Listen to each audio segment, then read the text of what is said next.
Bienvenue pour cette nouvelle exploration. Aujourd'hui, on se penche sur un document assez particulier. Oui, un document qui nous a été transmis par un membre de la loge L'Étoile d'Ubuntu. Exactement.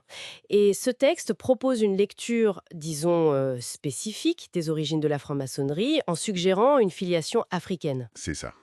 Alors, tout de suite, il faut être clair. Oui, absolument. Précisons bien.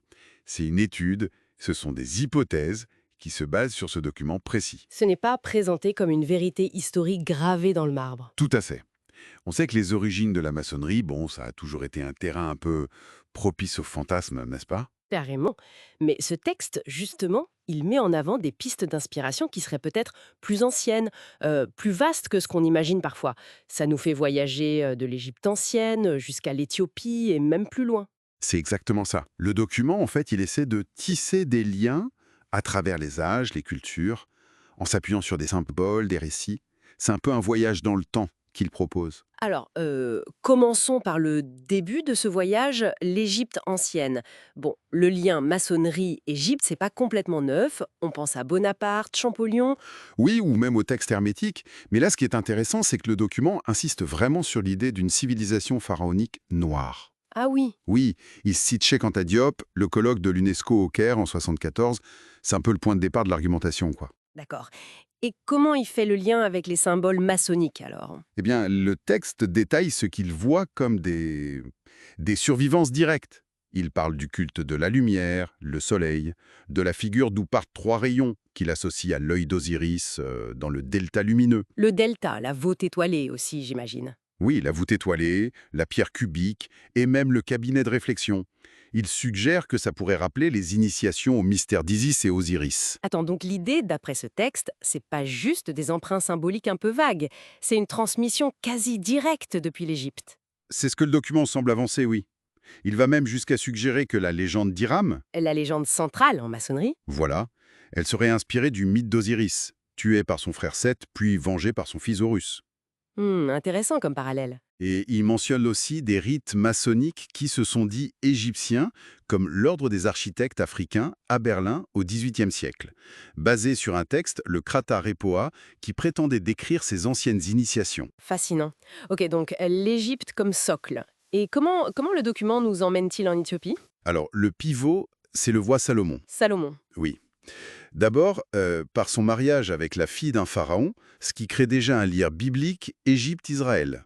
Mais surtout, par sa relation légendaire avec la reine de Saba, Ah, la reine de Saba. que le texte situe où du coup? Il la présente comme venant à la fois d'Égypte et d'Éthiopie. Et c'est là qu'intervient le Kebra Nagast. La gloire des rois, ce texte éthiopien important du XIVe siècle, c'est ça? C'est ça. Et ce texte raconte que leur fils, Ménélique Ier, serait reparti de Jérusalem avec l'arche d'alliance pour l'emmener en Éthiopie. Ce qui fonde toute la légitimité de la dynastie solomonide en Éthiopie. Exactement. Une lignée revendiquée par les empereurs éthiopiens jusqu'à, Haïlé Sélassié Ier, né Rastafari Makonnen. Le symbole du lion de Juda, qui viendrait de l'anneau de Salomon, devient alors hyper important. Et le texte mentionne aussi les Bêta Israël, les Juifs d'Éthiopie. Oui, il les relie à cette tradition et mentionne leur émigration plus récente vers Israël. C'est un élément de plus dans ce tableau, disons. D'accord. Et ce fil éthiopien via Salomon et Saba nous conduit alors assez logiquement au XXe Au siècle. mouvement Rastafari, tout à fait. Pour les Rastas, Haïlé Sélassié, descendant présumé de cette lignée solomonide, devient une figure messianique, déjà incarnée. Et le document cite aussi Marcus Garvey, le pionnier du panafricanisme. Oui, comme une influence majeure sur le rastafarisme naissant. Il y a même une citation de Bob Marley pour faire le lien. Mais là où ça devient peut-être plus inattendu, c'est quand le document affirme des liens directs entre plusieurs de ces figures clés et la franc-maçonnerie elle-même. Oui, c'est un point sur lequel le texte insiste pas mal. Il présente Garvey, mais aussi des fondateurs du rastafarisme comme Leonard Dowell, Joseph Hibbert, Archibald Dunkley. Comme étant franc-maçon. C'est ce qu'il affirme. Souvent, via l'éloge Prince Hall, ses obédiences historiques majoritairement afro-américaines et caribéennes, Hibbert aurait même créé son propre ordre en Jamaïque, The Ethiopian Mystic Masons. Carrément. Et même Haïlé Sélassie.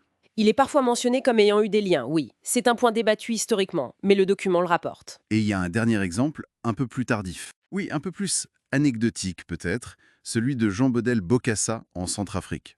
lors de son sacre impérial, assez controversé. C'est le moins qu'on puisse dire. Il aurait utilisé un sceau impérial faisant référence à Horus.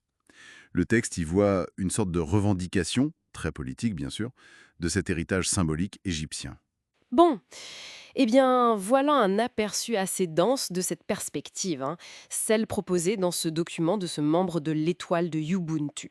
Un parcours qui relie l'Égypte pharaonique, l'Éthiopie solomonide et puis les mouvements panafricains et rastafari plus récents. C'est une relecture de l'histoire maçonnique à travers un prisme africain spécifique. Et on le redit pour que ce soit bien clair, il s'agit d'une interprétation d'hypothèses stimulantes basées sur les sources que ce membre a utilisées. Ça ouvre des pistes de réflexion. Absolument.